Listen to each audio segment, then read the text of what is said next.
Hello everybody, welcome back to Sizzling with Sherry and the Pampered Chef. I'm glad you could come back and join me tonight. So what I want to do tonight is I'm going to turn this light off. There we go. Maybe that'll cut down on some of the glare. Anyway, so we're going to focus on some tips with pasta sauce. And you know what? I've got the window open over here, and that's where this light's coming from. Let's close that. There we go. That's much better. Much better, Joe. Thank you for waiting. Okay, so I've got some tips on pasta sauce. This is something I learned from my mother-in-law, and I think it is a fabulous idea. So with that being said, I do want to go ahead and start, especially since I was playing around with that window. Wash my hands, like we are all doing as we are in lockdown. But the idea here is to kind of create some of your seasoning that we can keep in the freezer, so when you're ready to make your pasta sauce, it's a little bit easier to manage. Okay, so what we are going to start with. Now let me give you a little bit of backstory on this. When I met my husband, who is 100% Italian, they moved here from Italy when he was 3, so he is used to his mother's cooking. And I said to him, I love you dearly, but I never want to hear that my sauce is good, but not as good as your mother's. If you like your mother's, learn to make hers. So that's where this kind of came from. I mean, he's a good guy, and she is a fabulous mother-in-law. So anyway, the idea here is that we are going to use parsley and garlic, and we're going to blend it together and make it into more or less like an ice cubes. We're going to put it in an ice cube tray.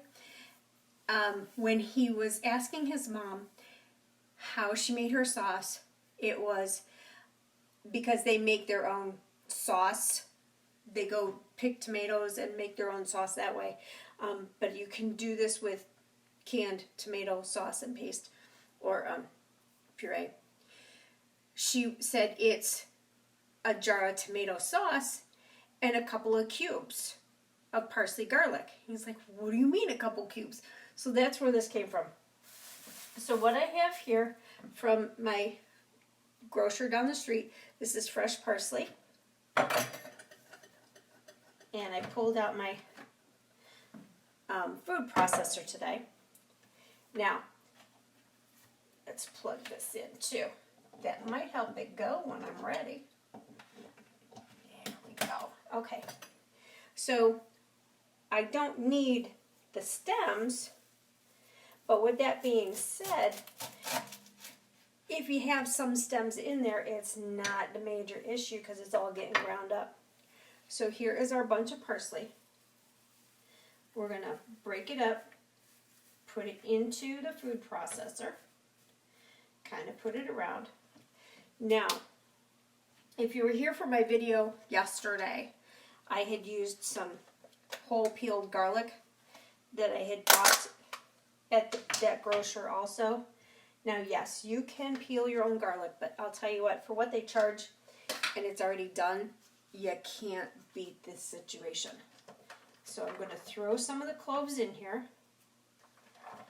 And this is one of those things, it's not measured. You kind of have to go with it in part to your own taste, okay? So you're not going to make this in a manner you don't care for. You're not going to over season it. I just want to give that a little bit of a grind there. Get it started. Because I know I need more garlic. And that's just it. Once you've done this a couple of times, you're going to know just how much you prefer to have in regard to certain seasonings. So we get it started. I'm going to turn it on low. Olive oil. This is extra virgin. We're just going to drizzle it in. There we go. I don't want it to be a paste. I want it to be ground. I don't want the lid on that because I'm not sure this is perfect. All right, we'll pull this off and take a peek. And I can tell just because, yeah, I'm going to go ahead and use the rest of this garlic. And that's the other reason I buy it this way. Wash that up, save it for the pantry. Okay, now I'm going to give it a couple pulses. We're almost done. There we go. That looks much, much better. Much more to my liking. Okay, so the concept now is one, we will unplug so we don't turn ourselves on by accident.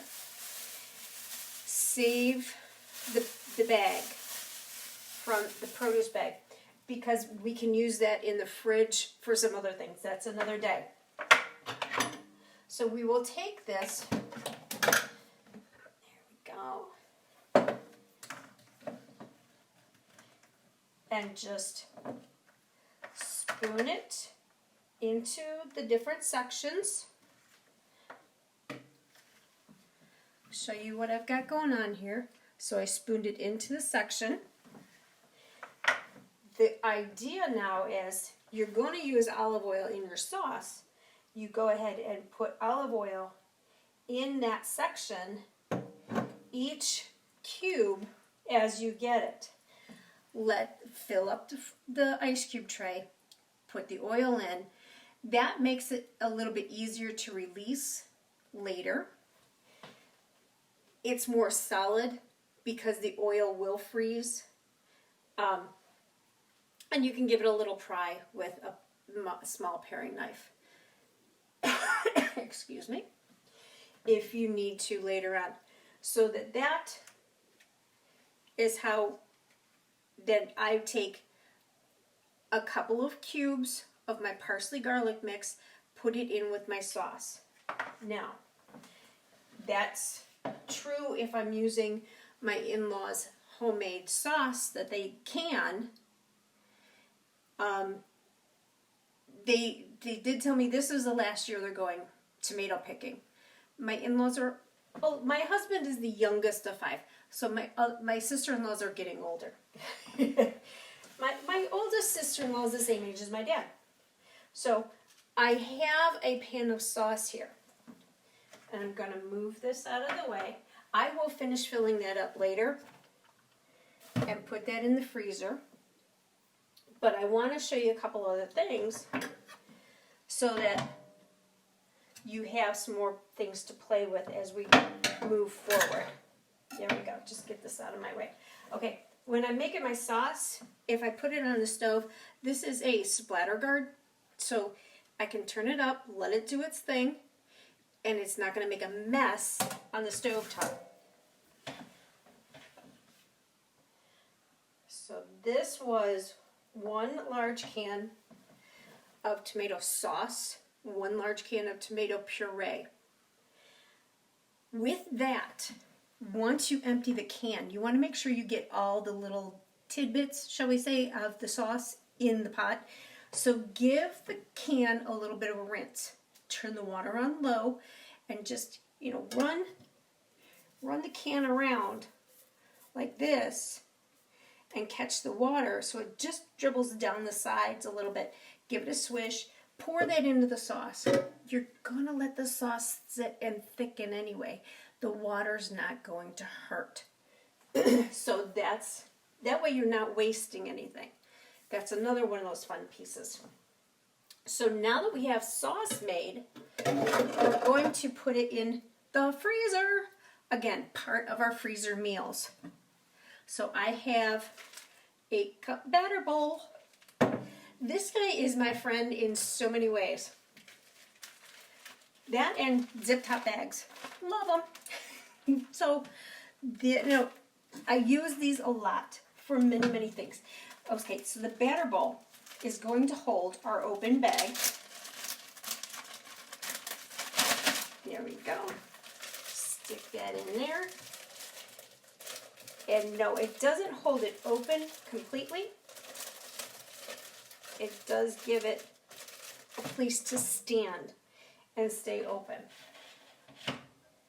So this, I'm going to ladle the sauce in here. I know how much I want in my bags because I've done this before. So I will do, 4 ladles of sauce. No, 3 ladles for us. Smaller family, that's why. And that's the other part of the point. You might not want to spend a lot of money on the zip top bags. Just get ones that are going to be decent for you. Okay, so we got 3 ladles in there. And I made a mess. Chico figure.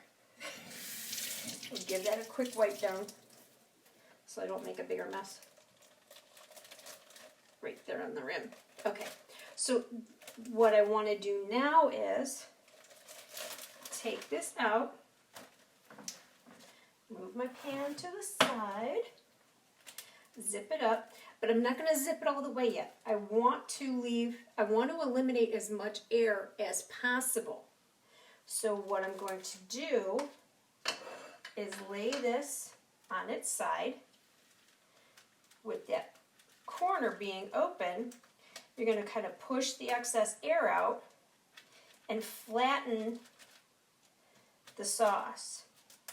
Zip up the rest of that top. Okay, so now we are good. We have a flat bag of sauce.